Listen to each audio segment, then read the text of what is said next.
Are you tired of email alerts every time you miss a chat in Microsoft Teams?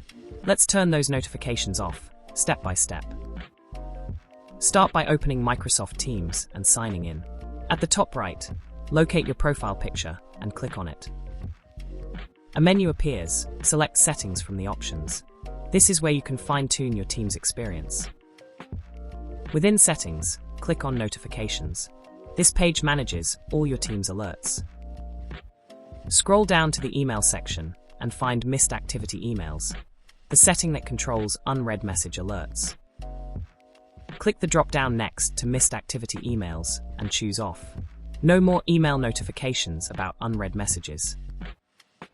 Your changes are saved instantly. You can close the settings window. Unread messages will now stay only in Teams. To turn notifications back on, repeat these steps and select a different frequency from the drop-down. Taking control of your notifications keeps your inbox tidy and your focus sharp. Great job making Teams work for you.